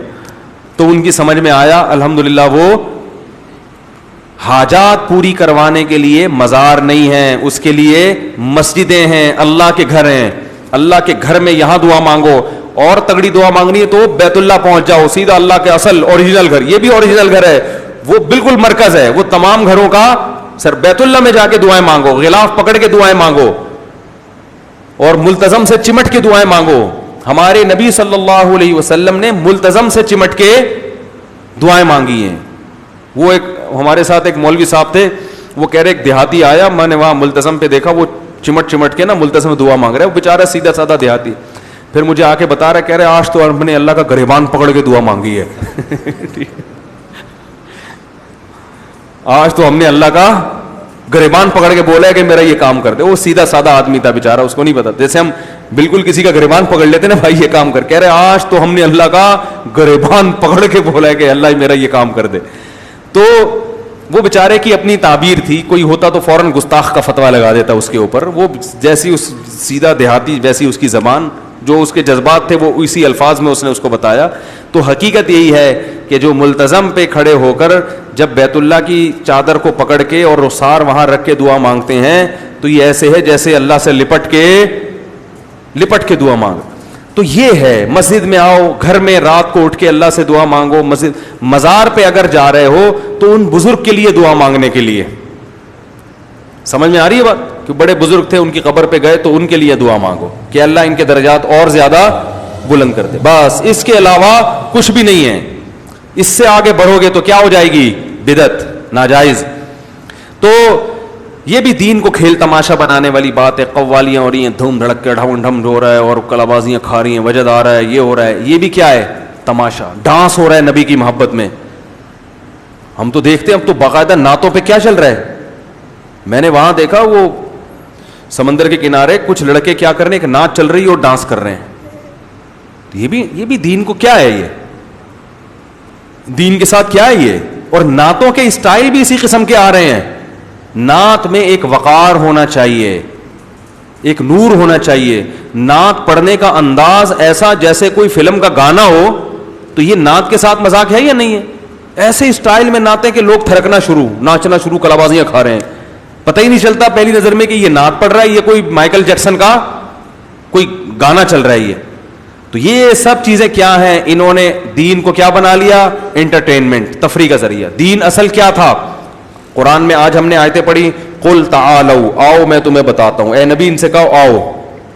جیسے کیسے پیار سے ہم کسی کو کہتے ہیں نا, یار تو ادھر ادھر جا رہا ہے, تو بھٹک رہا ہے, آ جا ادھر آ جا, چھاؤں میں آ جا ذرا. مجھ سے لوگ آتے ہیں نا, کوئی الگ گھریلو مسئلہ کہنا ہے, سب کے سامنے میں کہتا ہوں ادھر چھاؤں میں آ جاؤ, حالانکہ چھاؤں ہوتی نہیں ہے.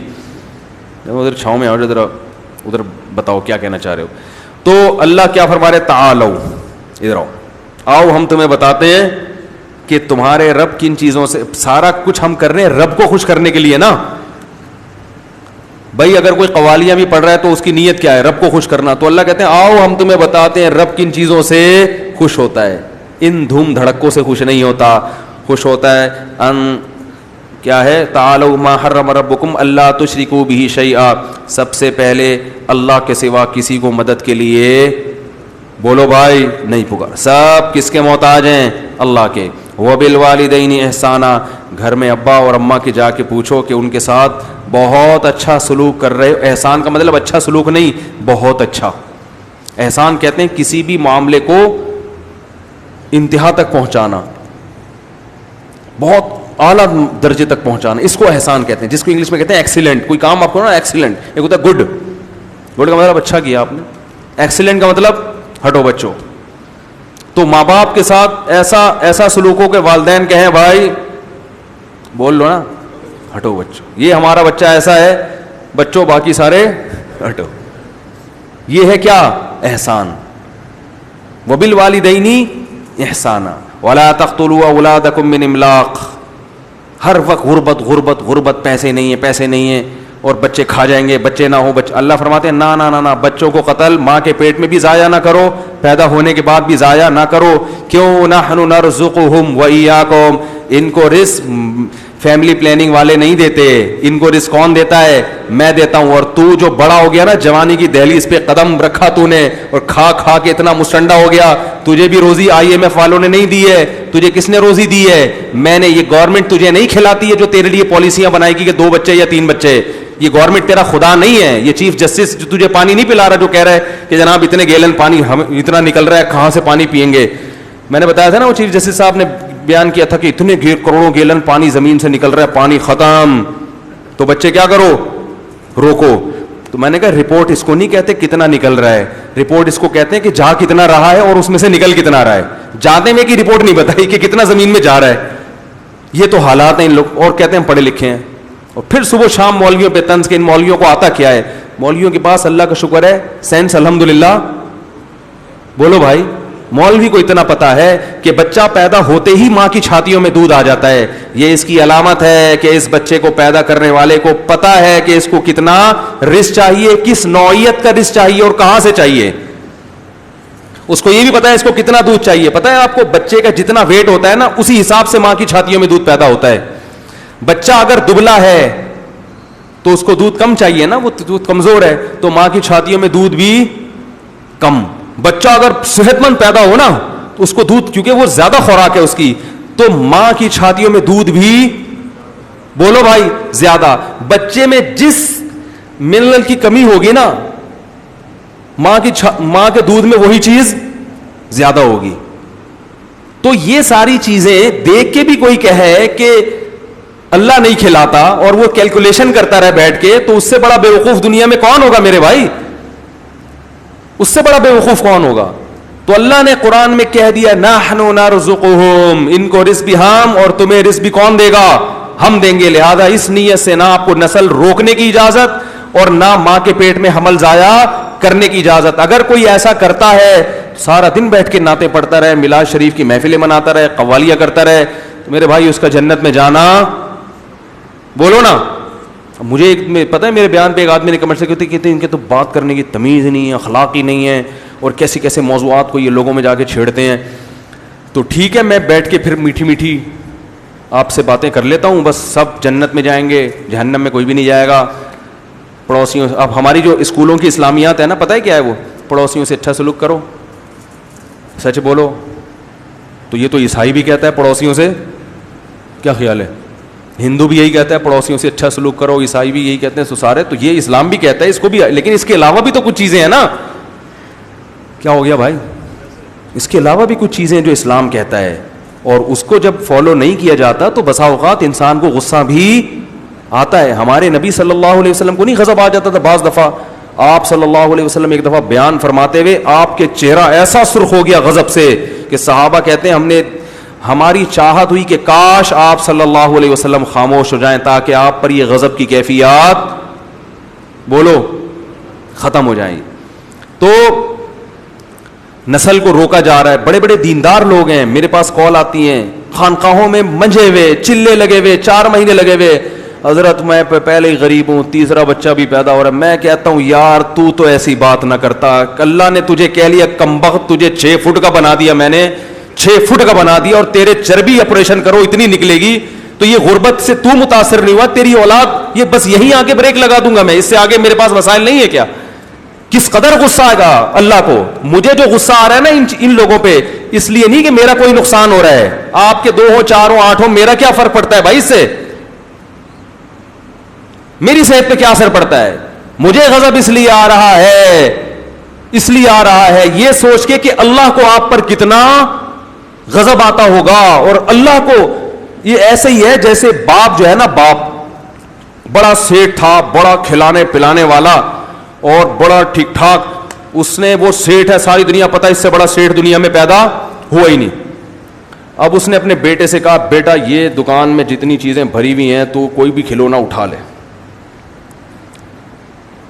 بلکہ وہ شو روم لے گیا, آپ جوان ہو. اس نے بولا بیٹا یہ تیرا باپ کا تو تجھے پتا ہے نا کیسا ہے, تو بیٹا ایسا کر, تو یہاں سے کوئی سی بھی گاڑی پہ ہاتھ رکھے گا وہ تیری. آپ نے FX پہ جا کے ہاتھ رکھا. ابا کہہ رہے یہ کیوں؟ آپ کہہ رہے ابا دیکھو آپ کے اور بھی بیٹے ہیں اور ابھی 2-4 ہو سکتا ہے اور بھی ہو جائیں, تو ایسا نہ ہو آپ کے سارا بیلنس ہی ختم ہو جائے. تو اگر غریب ابا ہوگا تو خوش ہوگا, میرا بیٹا کتنا کفایت یار. اگر وہ سیٹ عابد جیسا ہوگا کہے گا یار تو نے تو میری ایسی کی تیسی کر دی یار, ہیں تو نے تو میری ناک کٹوا دی معاشرے میں یار. کیا ہو جائے گا؟ 2-4 اور ہو گئے تیرے بھائی, کیا ہو جائے گا؟ تو کم وقت تو یہ تو بتا کہ تو سیٹ عابد کا بیٹا ہے. تجھے میں نے کہا تھا جو گاڑی تجھے شو روم پہ چاہیے ہاتھ رکھ, اور تو FX رکشا اٹھا کے لے آیا, اور پھر کم از کم ویسے ہی کہہ دیتا مجھے رکشا چلانے کا شوق ہے ابا, میں یہ بھی تفریح, تو بھی ٹھیک تھا. تانا کس کا دے رہے؟ غربت کا, کہ ابا آپ کی جیب سے پیسے کم نہ ہو جائیں. تو غیرت مند اور سخی اور مالدار باپ کو غصہ آئے گا کہ نہیں آئے گا؟ تو یہی حال فیملی پلاننگ والے کر رہے ہیں ہمارے ساتھ, کہ دوسرے کے بعد تیسرا پیدا کیا تو یہ زمین میں وسائل, بولو بھائی, کم ہو جائیں گے. حالانکہ یہ زمین کس نے بنائی؟ اللہ نے. اور وسائل کس نے رکھے؟ اللہ نے. اور تمام انسانوں کو رزق دینے کا وعدہ بھی کس نے کیا؟ اللہ نے. وما من دابۃ الا علی اللہ, اللہ فرماتے ہیں میرے ذمے ہے, ذمے. پھر اللہ کہہ رہا ہے میں سیٹ ہوں, بلکہ اللہ تو کہہ رہا ہے اڑاؤ, خرچ کرو غریبوں پہ, میں کھلاؤں گا. اور یہ کہہ رہا ہے نہ اپنی اولاد پہ بھی خرچ نہ کرو, غریب تو دور کی بات, اولاد کو بھی کھلایا تو میرے پیسے کم ہو جائیں گے. حالانکہ اولاد تو سب سے پہلے ہے. یہ سوچ ہے غیر مسلم کی, اور یہی ہمارے لبرل لوگوں کی. تبھی یہ کنجوس در کنجوس در کنجوس, اور دولت جمع کر کر کے ہم نے علماء کے ساتھ وقت گزارا ہے, بزرگوں کے ساتھ. خدا کی قسم ہم نے دولت مند علماء بھی دیکھے ہیں, غریب بھی دیکھے ہیں, مگر نہ غریب کے چہرے سے پتہ چلتا ہے کہ یہ غریب ہے, اور نہ دولت مند کے چہرے سے تو لگتا ہے دولت مند ہے. ایسے بڑے بڑے دل اتنے. میں جب مدرسے میں گیا, میرے شیخ و مرشد, ان کو کسی نے کوئی ہدیہ لا کے دے دیا, بڑی رقم, ساری بانٹ دی انہوں نے نا طلبہ میں. اور خود زیرو. تو جب ہم کو اتنی بڑی عیدی ملی نا, ہم نے کہا اڑے تو ٹائٹ عیدی ہے. میں نے کہا یہ کیوں؟ انہوں نے کہا ویسے ہی. تو پھر وہ ہمارے استاد سے میں نے کہا وہ انہوں نے تو بڑا ہدیہ دے دیا ہم لوگوں کو, یہ سب طلبا کو بانٹ دیا اتنا. تو میں نے ان کو کہا کہ وہ تو خود اتنے پیسہ نہیں ہے ان کے پاس, انہوں نے اتنی ہمت کیوں کی؟ تو انہوں نے کہا نبی صلی اللہ علیہ وسلم نے فرمایا انفق یا بلال ولا تخش من ذی العرش اقلال, اے بلال خرچ کر اور عرش والے سے غربت کا خوف, بولو بھائی مت. ایک چھوٹا سا واقعہ سنا کے بات کو ختم کرتا ہوں. علماء کے ساتھ اٹھا بیٹھا کرو, دل بڑا ہوگا. بزرگوں کے ساتھ رہو, ان کی سخاوت کو جب اپنی آنکھوں سے دیکھو گے تو دل کیا ہوگا؟ بڑا. اور انہی لوگوں میں گھسے رہو گے نا جو تمہیں کیلکولیشن کر کے ہر وقت, تو اتنا سا دل ہو جائے گا ہر وقت کیلکولیٹر ہاتھ میں لے کے بیٹھے رہو گے, اتنے آئے اتنے گئے اتنے رہ گئے, یہ بھی نہ چلے جائیں, یہ بھی نہ چلے. دنیا مسافر خانہ ہے بھائی, کھاؤ پیو موج مستی کرو مر جاؤ, کب قبر میں تھوڑی لے کے جانا ہے. ہاں اڑاؤ نہیں, ضائع مت کرو, یہ ہم نہیں کہتے ضائع کرو. تو ہمارے استاذ کا واقعہ سنا کے بس بات ختم کرتا ہوں. میرے جو شیخ و مرشید ہیں, ہم نے دیکھو شیخ بھی کس قسم کے پالے ہوئے ہیں, معذرت پالے کا لفظ صحیح نہیں ہے لیکن دیکھ لو پھر بھی. تو لوگ آج کل بزرگ میں پتہ ہے کیا چیز دیکھتے ہیں؟ بس ذکر تسبیحات, ایسا بالکل بیٹھا ہوا ہو, ہل ہی نہ سکے, بس اس طرح کا بزرگ دیکھتے ہیں. تو ہم نے وہ بتا رہے تھے کہ میرا یہ معمول تھا, بہت پرانا واقعہ ہے. وہ کہتے ہیں میرا معمول ہے کہ میں صحیح بخاری اپنے بستر کے ساتھ رکھ کے سوتا ہوں. بعض لوگ صحیح بخاری اس لیے رکھتے ہیں تاکہ کھول کے لوگوں کو فرقہ واریت میں الجھائیں, ٹھیک ہے نا. یہ دیکھو اس میں تو یہ لکھا ہوا ہے امام منی پہ تو یہ رائے ہے, اس میں تو یہ لکھا ہوا ہے فلانے کی تو یہ رائے ہے, تو ایک نئی دکان کھولنے کے لیے. تو وہ انہوں نے صحیح بخاری رکھی ہوئی ہے, کہہ رہے میں نے یہ عزم کیا ہوا ہے کہ جیسے ہی کوئی حدیث سامنے آئے گی تو کم از کم ایک مرتبہ اس پر عمل لازمی کروں گا. تو کہتے ہیں میں نے جب صبح اٹھ کے حدیث کھولی تو اس میں لکھا ہوا تھا کہ جو چاہتا ہے کہ اللہ اس کی عمر میں برکت دے, اسے چاہیے کہ رشتہ داری جوڑے, اسے چاہیے کہ رشتہ داری جوڑے. کہہ رہے میں نے کہا اب رشتہ داروں کے ساتھ کوئی اوکھا سلوک کرنا ہے نا, یہی کہتے ہیں نا پنجابی میں اوکھا, کوئی بڑا اچھا سلوک کرنا ہے. ہم ہوتے تو ہم کہتے آج سب سے سلام دعا کر کے خیریت پوچھو, اچھا سلوک ختم. کیا خیال ہے؟ میں نیت کرتا ہوں اچھا سلوک کرنے کی, فون اٹھایا, بڑے بھائی سے خیریت, اچھا وعلیکم السلام, چھوٹے بھائی سے خیریت, بہن سے خیریت, ابا اماں ٹھیک, چلو آج ہم نے سب سے کیا کر لیا, بولو بھائی, یہ ہوتا. تو کہتے ہیں کہ اللہ کی قدرت کہ کہتے ہیں کہ میرا ایک شاگرد تھا, ہاں کہتے ہیں میرے پاس, یہ پرانی بات ہے نا, تو میرے پاس کچھ پیسے پڑے ہوئے تھے 25,000 روپے. وہ 25,000 اس وقت ایک رقم تھی اور ان کے لیے تھی, کیونکہ ان کے پاس تو 25 بھی نہیں تھے نا, جو غریب ہو اس کے لیے تو 25,000 بہت ہے نا. تو میرے پاس پڑے ہوئے تھے کتنے؟ 25,000. تو وہ میں نے اپنی کسی ضرورت سے رکھے ہوئے تھے. کہہ رہے ہیں بالکل وہی ضرورت میرے بڑے بھائی کو بھی تھی. کہہ رہے میں نے کہا اچھا سلوک کا تقاضا یہ ہے کہ اپنی ضرورت کو قربان کر کے بڑے بھائی کی ضرورت پوری کر دو. کہہ رہے ہیں وہ 25,000 میں نے اٹھا کے ان کو ہدیہ دے دیے, گفٹ, کہ یہ آپ کو گفٹ ہے. ان کو یہ نہیں بتایا کہ ایکچولی ضرورت تو مجھے تھی, مگر خون تو خون ہوتا ہے نا. ہمارے یہاں آٹھا نے کسی کو دے گا اور ڈائلاگ ایسے مارے گا مگر اپنا خون تو کیا ہوتا ہے, ایسا نہیں. بس یہ جی ہدیہ دے دیا ان کو اور اپنی ضرورت کو کیا کر دیا, قربان. کہہ رہے ہیں اگلے دن کیا ہوا کہ ایک آدمی آیا جو میرا ہی شاگرد تھا اور خاندانی کنجوس مشہور تھا. اس کے بارے میں یہ تھا کہ مالدار بہت ہے مگر آج تک اس نے کسی کو کبھی ہدیہ, کوئی گفٹ اس کی جیب سے کسی کے لیے کبھی نہیں نکلا. کہہ رہے وہ آیا اور اس نے بڑی لجاجت کے ساتھ, بڑی عاجزی کے ساتھ 2.5 لاکھ روپے مجھے گفٹ دیے, جو بالکل توقع کے برخلاف. 2.5 لاکھ روپے گفٹ دیے. کہہ رہے میں نے کہا یہ 2.5 لاکھ, ابھی میں نے 25,000 دیے, اور کتنے آ گئے؟ 2.5 لاکھ 25,000 کا کتنا ہوتا ہے؟ 10 گنا. اللہ نے کہا نا ایک کے 10 دوں گا. اب یہ دوسری آزمائش تھی. ہم ہوتے ہم کہتے ماشاءاللہ آ گئے, چلو جی اللہ کی نعمت.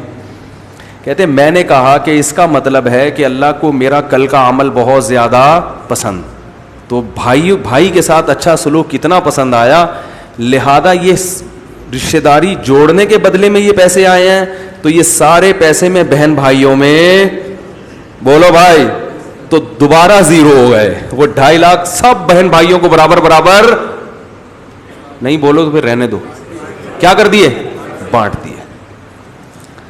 فیملی پلاننگ والے اس فلسفے کو, بولو بھائی, وہ جو ذہن دے رہے ہیں نا آپ کو, اس میں یہ کہ اپنے بچے پہ خرچ نہ کرو, بہن بھائی تو دور کی بات ہے بھائی, پیدا اس لیے نہیں کرنے دے رہے نا کہ خرچ کرنا پڑ جائے گا.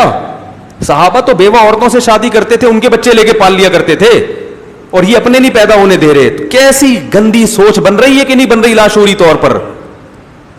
انگریزوں نے یہی کیا, اپنی اولاد پہ خرچ نہیں کیا, پھر کتوں پہ خرچ کرتے ہیں, وہ کتوں پہ کر رہے ہیں خرچ, کیونکہ اتنی دولت لے کے کہاں جائیں گے, اور بڑھاپے میں کتے ان سے ہیلو ہائے بولو نہیں کرتے. بڑھاپے میں تو انسان کو اولاد چاہیے, بیٹیاں چاہیے, بہویں چاہیے, داماد چاہیے. خیر, تو وہ انہوں نے سارے پیسے کیا کر دیے, پبلک میں ڈیوائڈ. تو ابھی تک زندہ ہے ماشاءاللہ, ابھی تک زندہ ہے, کھا رہے ہیں, پی رہے ہیں. تو میں نے جو میرے پہلے شیخ تھے, جو ان شیخ کے شیخ تھے, ان کو اس سے بھی زیادہ سخی دیکھا ہم نے. ان کو تو ایسا سخی دیکھا تھا کہ اللہ کی پناہ, ہم تو کبھی کبھار حیران ہوتے یار یہ کرتے کیا ہیں. وہ جتنی آمدن ان کی زمینوں کی آمدن تھی, وہ بڑے مالدار تھے, اتنے مالدار تھے کہ وہ تو بھائی ہٹو بچوں, ان کی جو زمینوں سے پیسہ آتا تھا نا, ایسے بڑی گڈیاں رکھی ہوتی تھیں, اور اس میں سے اپنے گھر کا خرچہ نکالا جو بہت معمولی سا ہوتا تھا, وہ نکال کے باقی سارا فی سبیل اللہ. کیسے ہنسی خوشی دنیا سے گئے ہیں, بالکل آخری دم تک چہرہ کیا تھا ان کا. یہ اتنا, میں نہیں کہہ رہا آپ لوگ اتنی سخاوت کا مظاہرہ پلیز نہ کریں, کیونکہ ابھی ایک بیان سنا ہے, جب یہ بخار اترے گا آپ کو, پھر جب جیب میں دیکھیں گے پیسے ہی نہیں ہے تو پھر میرے سے آ جائیں گے, یار وہ سنا ہے کچھ زکوٰۃ وکات بھی ہوتی ہے آپ کے پاس. تو ہر آدمی کو اس حساب سے توکل کرنا چاہیے, کچھ جمع بھی کریں تاکہ کبھی ضرورت پڑ جائے تو مانگنا نہ پڑے. تو لیکن یہ جو ذہن بنایا جا رہا ہے, لادین قوتیں یہ کنجوسی والا ذہن بنا رہی ہیں, اور اللہ کو اوپر والا ہاتھ نیچے والے ہاتھ سے زیادہ محبوب ہے, کیونکہ اللہ سخی ہے. نبی نے فرمایا اللہ سخی ہے, سخاوت کو پسند کرتا ہے, اور سخی آدمی اللہ کے بھی قریب, جنت کے بھی قریب, لوگوں کے بھی قریب. اور نبی نے فرمایا کہ جو کنجوس آدمی ہے وہ اللہ سے بھی دور, اور جنت سے بھی دور, جہنم کے قریب, اور لوگوں سے بھی دور. لوگ بھی دور بھاگتے ہیں, پیسے نہ مانگ لئے, لیمو نچوڑے کم بخت خرچ کرے گا نہیں. اللہ تعالی ہمیں سمجھنے کی عمل کی توفیق عطا فرمائے. سبحانک اللہم و بحمدک, نشہد ان لا الہ الا انت, نستغفرک ونتوب الیک. جلدی فجر کی اذان ہو جائے تو, اور منہ میں کوئی کھانے کی چیز ہو جلدی سے نکل لیں اس کو, ٹھیک ہے. روزے کی حالت میں اگر بلغم پیٹ میں چلا جائے تو روزہ ٹوٹ جائے گا, نہیں ٹوٹے گا. بعض حضرات حنفی علماء کا مذاق اڑاتے ہیں, بھینس فقہ حنفی نے حلال کی, حالانکہ قرآن میں سننے میں بھینس کا ذکر نہیں ہے. تو بھائی نہیں کھایا کرو اگر بھینس کو حرام سمجھتے ہو تو, پھر دودھ بھی نہ پیا کرو بھینس کا. آپ نے عورتوں مردوں کی نماز میں فرق پڑتا ہے, جس طرح عورتوں کے حدیث میں بالکل ویسے ہی عورت کیا اسلام میں تلبیہ پڑھنے تو آپ میرا مطلب حدیث نہیں. حالانکہ عورتوں کے تلبیہ اور رمل نہ کرنے پر ابن عمر اور ابن عباس سے بحقی میں ابن ابی شیبہ سے حدیث موجود ہے. آپ کا دعویٰ جھوٹا تھا. او بھائی, حدیث سے مراد حدیث مرفوع تھی, نبی کا قول. یہ جو میں نے کہا تھا عورت کے تلبیہ آہستہ پڑھنے پر حدیث موجود نہیں ہے, اس کا انجینئر نے جواب دیا کہ دیکھو ابن عباس کا قول ہے, ابن عمر کا قول ہے, تو وہ آپ کو اس نے الو بنایا ہے, ٹھیک ہے نا, بڑا ہوشیار ہے وہ. حدیث سے ہر آدمی سمجھ رہا تھا کہ میری مراد کیا تھی, قول رسول. باقی اگر صحابہ کے اور آثار دیکھنے ہیں تو پھر وہ آثار تو عورت کے سمٹ کے نماز پڑھنے کے بارے میں بھی موجود ہیں.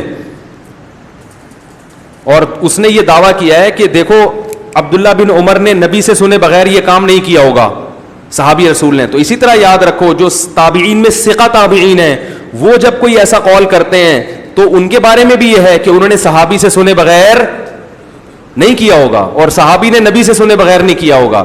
تو اگر آپ اس چیز کو مان لیتے ہیں صحابہ اور تابعین کے آثار کو, پھر تو بات ہی ختم ہے, پھر تو دلائل کے ہمارے پاس انبار ہیں. تو یہ بہت فتنہ پرست آدمی ہے, اس سے جب کچھ پوچھا جائے تو کبھی اس پوچھی ہوئی چیز کا جواب نہیں دیتا. یہ ہمیشہ بات کو کیا کر دیتا ہے, اور دعوے ایسے کرتا ہے نا کہ جھوٹ بولا اس نے, اور تاکہ لوگوں کو امپریس کرے اپنے دعووں کے ذریعے. تو یہ صرف اس انداز ہے اس کے, دلائل کی دنیا میں یہ بالکل کھوکھلا آدمی ہے, بالکل کھوکھلا. اس نے کہا تھا کہ قبر کی مٹی نبی سے افضل والی جو بحث چلی تھی, اس میں اس نے میرے خلاف بہت سخت الفاظ کہے تھے. میں نے کہا علامہ ابن عبد البر نے دعویٰ کیا ہے کہ اس پر امت کا اجماع ہے, اس پر امت کا کیا ہے, اجماع ہے. تو ان کے بارے میں آپ کیا وہی الفاظ استعمال کرو گے تو یہ کیا کر دیا اس کو پی گیا, ٹھیک ہے نا. تو یہ بڑی بڑی قرضیں ہیں. کبھی آپ اس کا میرے سامنے بٹھا دیں آپ مجھے ایک دفعہ اور لائیو نشریات کر دیں آپ, تو انشاءاللہ یہ دوبارہ کلپ بنانے کے قابل, اس کے اتنے قرضے ہمارے اوپر چڑھ چکے ہیں جو ہم نے اس کو دینے ہیں کہ ایک دفعہ لائیو آپ اس کو میرے سامنے بٹھا دیں. تو پھر یہ تراویح کے مسئلے میں جو اس نے بدماشی کی ہے, تراویح کے مسئلے میں اس نے کہا ہے کہ میں آج ایک ایسی چیز لے کر آ رہا ہوں, جو اس کا کلپ اس اسٹائل میں شروع ہو رہا ہے. میں ڈر گیا, میں نے کہا پتہ نہیں آج کیا آ رہا ہے یار. میں آج چاہے لوگ ناراض ہو جائیں, چاہے لوگوں کو کچھ بھی تکلیف ہو, میں آج ایک زبردست تحقیق لے کر آ رہا ہوں اور مجھے اس سے کوئی پرواہ نہیں ہے کہ کسی کے جذبات مجروح ہوتے ہیں, کیا ہوتا ہے بس. اور دعویٰ کیا صلاۃ اللیل, وتر, تہجد, تراویح ایک ہی چیز کے مختلف نام ہیں. ایک دم سب بھوڑے, یہ کیا, ابھی تم سمجھ وتر الگ نماز ہے. اب دلیل کیا دی ہے, دیکھو امام بخاری نے صلاۃ اللیل کا باب باندھا اور اس کے نیچے وتر کی نماز بھی ہے, تراویح بھی ہے اور تہجد بھی ہے. تو پتہ چلا یہ سب کیا ہیں, ایک. اب یہ سے پاگل آدمی نے ایک دم متاثر ہوگا, یار سب صلاۃ اللیل ہے, تبھی تو ایک عنوان قائم کیا نا بھائی. صلاۃ اللیل کے عنوان میں تراویح بھی آ رہی ہے, تہجد بھی آ رہی ہے, وتر بھی آ رہی ہے, اس کا مطلب سب کیا ہیں, ایک ہیں. تو کوئی پاگل آدمی اس سے پوچھے بیٹھ کے کہ اگر میں ایک عنوان قائم کرتا ہوں مخلوق کے حقوق, میں عنوان قائم کرتا ہوں مخلوق کے حقوق, اور نیچے اس میں انسانوں کے الگ حقوق, جانوروں کے الگ حقوق, کتے کے الگ, بلی کے الگ, پھر میں کہوں چونکہ عنوان سب کا کیا ہے, ایک ہی ہے, لہذا یہ سب کیا ہیں, انسان اور کتے اور بلی سب کیا ہیں, ایک ہیں, کیونکہ عنوان اس کے اوپر کیا لگا ہوا ہے, مخلوق کے حقوق بھائی. تو بھائی یہ چونکہ سب رات کی نمازیں ہیں اس لیے سب کو صلاۃ اللیل کہا گیا. اس کا مطلب یہ ساری نمازیں ایک ہیں. اس کے لیے تو علم بھی نہیں چاہیے, سینس چاہیے. تو جس آدمی میں سینس بھی نہ ہو اس کو تم ابو حنیفہ اور شافعی کو چھوڑ کر اس کے پیچھے تم چل رہے ہو. علم تو بات کی چیز ہے, پہلے کیا ہوتی ہے, سینس. اور دعوے کیا میں ایسی چیز لا رہا ہوں جو, یہ سوال کوئی مجھے لے جائے میں اس کے سامنے پوچھوں گا کہ آپ نے جو کہا صلاۃ اللیل اور یہ سب ایک ہی نماز ہے, اس کی دلیل جو آپ نے دی ہے, تو میں اگر ایک چیز مخلوق کے حقوق اور نیچے اس میں انسان بھی آ رہا ہے, جانور بھی آ رہا ہے, کتے بھی آ رہے ہیں, اور میں کہوں یہ انسان, جانور, کتے سب ایک ہی چیز کے مختلف نام ہیں کیونکہ سب کا عنوان کیا ہے, مخلوق. تو بھائی لیبل ایک لگانے کا مطلب یہ ہے کہ یہ تمام چیزیں اس لیبل کے نیچے آتی ہیں. تو چونکہ یہ ساری نمازیں رات کو پڑھی جاتی ہیں اس لیے ان کو صلاۃ اللیل کہا جاتا ہے. صلاۃ اللیل کا عنوان سے یہ ثابت نہیں ہوتا کہ یہ ساری نمازیں ایک جیسی. حضرت عائشہ کی صحیح مسلم کی حدیث ہے, نبی صلی اللہ علیہ وسلم یوتروا بثلاث, 3 وتر پڑھتے تھے. پہلی رکعت میں سبح اسم ربک الاعلی, دوسری میں قل یا, تیسری میں قل هو اللہ احد. پتہ یہ چلا کہ یہ عام تہجد سے ہٹ کر الگ نماز ہے. تبھی اس میں پہلی میں یہ 3 رکعتوں میں یہ صورتیں, چاہے وہ آپ 1 رکعت پڑھیں یا 3 پڑھیں, لیکن یہ عام تہجد سے ہٹ کر ہے. اور صحیح حدیث میں ان اللہ زادکم صلاۃ الا وہی الوتر, ناصر البانی نے اس حدیث کو صحیح کہا کہ اللہ کے نبی نے فرمایا اللہ نے تمہارے لیے ایک اور نماز بڑھا دی ہے, وہ کیا ہے, وتر ہے. تو یہ سب باتیں اس کی علامتیں ہیں کہ یہ عام تہجد سے ہٹ کر ہے. پھر جو محترم نے دعویٰ کیا کہ وہ جو ہے وہ حضرت عمر, نبی جو پہلے سے تہجد پڑھتے تھے, حضرت عمر نے کیا کر دیا, اس پہ جماعت قائم کر دی. تو جماعت قائم کرنے کی وجہ سے یہ وہی تہجد کی نماز اب جماعت سے پڑھنا کیا ہو گیا, بولو بھائی, جائز ہو گیا. وہی تہجد اب جماعت سے پڑھنا جائز. اور پھر کہا کہ تہجد کی چونکہ 8 رکعتیں ہیں لہذا اصل 8 ہیں, اضافہ کرنا چاہیں تو کوئی حرج نہیں ہے کیونکہ تہجد میں کوئی قید تو ہے نہیں. یہ سب باتوں کو کیا ایک دوسرے کے ساتھ خلط ملط کیا جا رہا ہے. اور پھر یہ کہا ہے کہ یہودیوں کی یہ خصلت ہے کہ آدھی دلیل لیتے ہیں آدھی چھوڑ دیتے ہیں. پھر حناف کو لکھا ہے کہ گویا یہ ثابت کرنے کہ یہ بھی کیا ہے, یہودیت کا الزام لگا رہا ہے نا. اسی مسئلے میں انہوں نے آدھی دلیل لی ہے آدھی چھوڑ دی. وہ حدیث جس میں آتا ہے, حضرت عائشہ فرماتی ہیں کہ نبی رمضان اور غیر رمضان میں 8 سے زیادہ نہیں پڑھتے تھے. اس حدیث کے بالکل اپوزٹ دوسری حدیث ہے جس میں آتا ہے کہ نبی صلی اللہ علیہ وسلم رمضان میں عام دنوں سے زیادہ عبادت کیا کرتے تھے راتوں میں.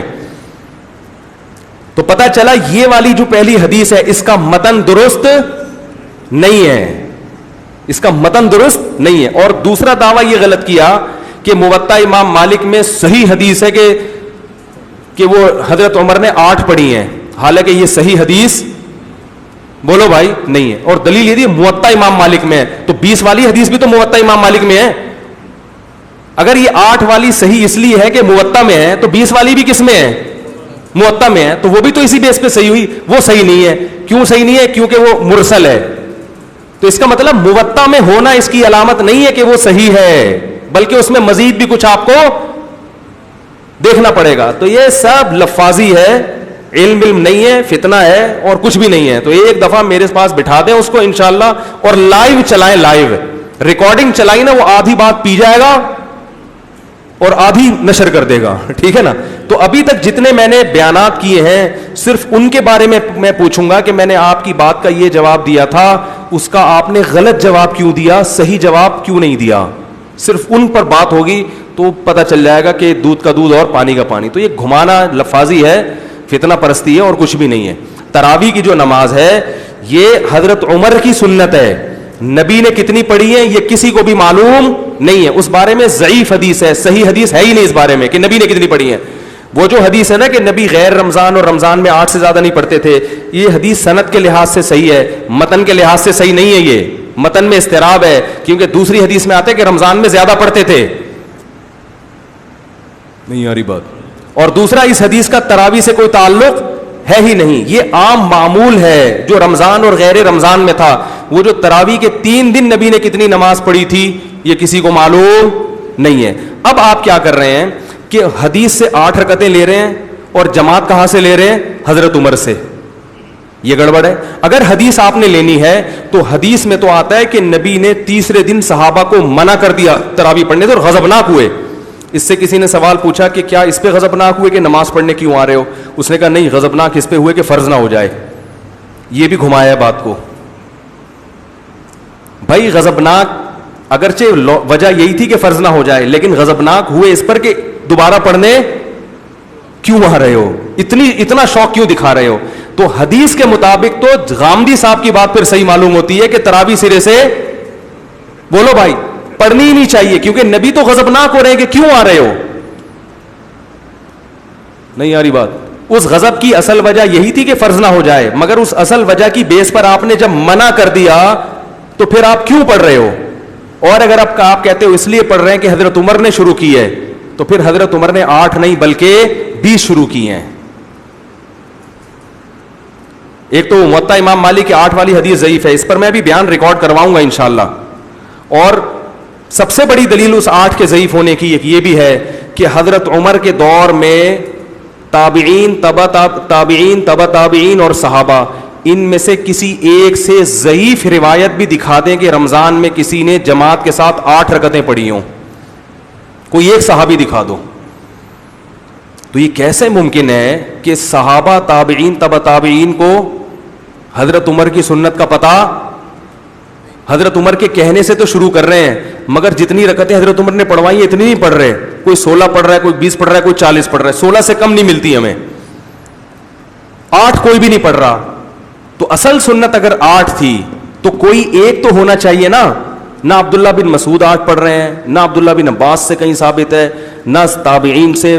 اور پھر یہ بھی نہیں بلکہ 700 800 900 سال، 1000 سال، 1200 سال گزر جاتے ہیں، پوری دنیا میں کہیں بھی ہمیں 8 رکعت پڑھنے والا کوئی ایک فرد بھی نظر نہیں آتا. علامہ شامی نے 150-200 سال پہلے لکھا پورے روئے زمین پر حرمین سمیت مکہ مدینہ سمیت کہیں بھی 20 رکعت سے کم ایک رکعت بھی نہیں ہو رہی.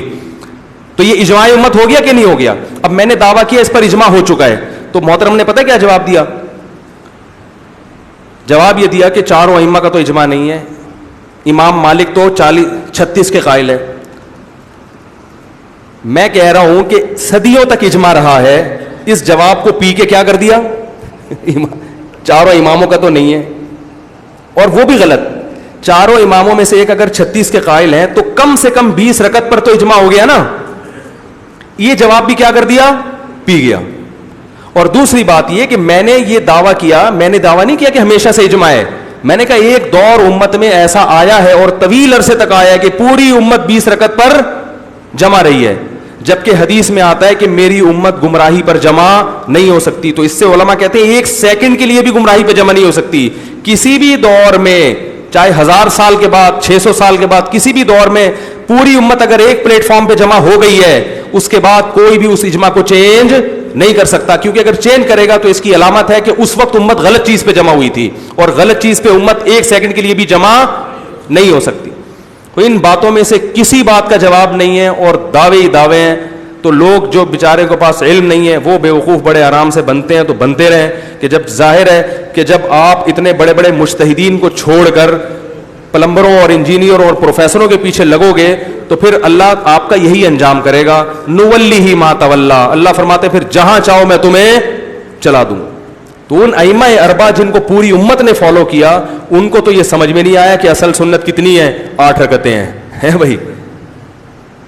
وہ چاروں, امام احمد بن حنبل کا ترمذی سے تو قول پیش کیا کہ وہ کہتے ہیں اس میں کوئی تعداد متعین نہیں ہے, 8 کا انہوں نے بھی نہیں کہا کہ 8 اصل ہیں, باقی کوئی تعداد نہیں. لیکن جو امام احمد بن حنبل کے اصل مذہب کی کتابیں ہیں, ان کے جو شاگرد ہیں وہ نقل کرتے ہیں کہ امام احمد کے نزدیک بھی افضل کتنی ہے, 20 رکعتیں. وہ قول کیا ہوا, وہ پی گئے. تو ان میں سے کسی کی بھی سمجھ میں نہیں آیا. پھر بھی میں کہتا ہوں بھائی آپ 8 پڑھیں, کوئی فرض نہیں ہے تراویح 20 رکعتیں پڑھنا, آپ 8 پڑھیں. لیکن 20 پڑھنے والے کو یہ کہنا کہ یہ بیوقوف ہیں, ان کو دلائل کا نہیں پتا, جیسے کہ ان کا طرز عمل یہی ہوتا ہے, یہ طریقہ کیا ہے, یہ غلط ہے. یہ انفن فی الماء وسطن فی السماء ہے. اس کا اردو میں ترجمہ دیکھ لینا لغت میں, کیونکہ یہ ترجمہ ممبر پہ بیان کرنے کا نہیں ہے, یہ صرف عربی میں ہی چلے گا. انفن فی الماء وسطن فی السماء, ناک پانی میں, باقی چیزیں کہاں ہیں یہ آپ خود سوچ لیں. تو ایسے ہی یہ باتیں, ٹھیک ہے. باقی میں ابھی تراویح پر ایک ویڈیو, میرا آڈیو بیان ہے بہت ڈیٹیل میں, وہ پورے ان کے جو موطا امام مالک کی 8 رکعتوں والی حدیث ہے نا, اس کی پوری سند کی تحقیق میں نے اس میں پیش کی ہے. لیکن آڈیو لوگ آج کل سنتے نہیں ہیں, تو انشاءاللہ جیسے ہی فرصت ملی ایک ویڈیو بیان میں اس پہ ریکارڈ کرواؤں گا, اس میں نمبر وار پورے دلائل لے کے چلوں گا کہ 8 رکعت کے کیا دلائل ہیں, 20 کے کیا دلائل ہیں. اور پھر لوگ ہم سے کہتے ہیں یہ مولوی لوگ آپس میں دیکھو 8 اور 20 کے فیصلہ نہیں حل ہو پا رہا. تو میں بار بار یہ کہتا ہوں کہ اختلاف کی نسبت اس کی طرف ہوتی ہے جو اجماعی مسائل میں جو ایک دفعہ بحث چھیڑ دے. یہ تو امت ختم ہو چکی, آپ 8 پڑھتے رہتے, کلپ نہ بناتے, اس پر پڑھتے رہتے. جب بنا لیا تو پھر ظاہر ہے جواب تو آئے گا نا پھر. اور جو لبرل لوگ ہیں جو کہتے ہیں مولوی لڑ رہے ہیں آپس میں, تو بھائی میں آپ کی مثال دیتا ہوں, 2 بندے محلے میں لڑ رہے ہوں تو ہو سکتا ہے ایک مکہ مار رہا ہو دوسرا دفاع میں لڑ رہا ہو, تو آپ دونوں کو تھوڑی برا کہو گے. تو ایسا ہوتا ہے کہ ایک جو بحثیں سمٹ چکی تھیں ان کو جب آپ نے دوبارہ اچھالا ہے یوٹیوب پہ اور فیس بک پہ, تو اچھالا تو آپ نے ہے نا. تو ہم کوئی طنز نہیں کر رہے کسی پر, ہم یہ نہیں کہتے جو 8 پڑھ رہے ہیں وہ گمراہ ہیں جہنم میں جائیں گے, نہ نہ, ہم یہ نہ پڑھ, some thing is better than nothing, کچھ نہ پڑھنے سے کچھ کر تو رہے ہیں نا. یہاں بھی 8 پڑھ کے بہت سے لوگ چلے جاتے ہیں. مجھے کئی دفعہ لوگوں نے کہا, میں نے کیوں روکوں بھائی, اس سے تو بہتر ہے جو کچھ بھی نہیں پڑھ رہا. یہ کم از کم 8 پڑھنے آ جاتا ہے نا. وہی مجھے لطیفہ یاد آتا ہے کہ وہ ایک آدمی کی بھینس آ گئی مسجد میں, تو امام صاحب لے گئے, وہ ڈنڈے سے مارنے لگے. تو وہ بندہ بھاگے بھاگے کہہ رہا ہے یار بے زبان جانور ہے, کبھی مجھے دیکھا آپ نے, ہے نہ سمجھے آ گیا, کوئی پٹائی کھا رہا ہے, کبھی آپ نے مجھے دیکھا. تو یہ جو 8 پڑھ کے جا رہے ہیں اگر ان کو روکنا شروع کریں, بولیں یار ہماری غلطی, ہم آ گئے, وہ تو فلم دیکھ رہے ہیں گھر میں بیٹھ کے, ان کو تو کچھ نہیں کہہ رہے. تو ہمارا مقصد ان مسائل کو چھیڑنا نہیں ہے, لیکن کچھ لوگ یوٹیوب پہ بیٹھ کے امت میں فرقہ واریت پھیلا رہے ہیں, علماء سے بدگمان کر رہے ہیں, ائمہ اربعہ سے بدگمان کر رہے ہیں, تو پھر ان کا جواب دینا ہماری اخلاقی اور شرعی ذمہ داری بنتی ہے. اس لیے اس پر میں ایک عنقریب بیان ریکارڈ کرواؤں گا پورا ڈیٹیل میں, تراویح کی پوری قرآن و سنت کی روشنی میں. سبحانک اللہم و بحمدک نشہد, بہت ہو گیا بھائی, ٹائم نہیں ہے ابھی, وقت بہت زیادہ ہو گیا. سبحانک اللہم و بحمدک نشہد ان لا الہ الا انت نستغفرک و نتوب الیک.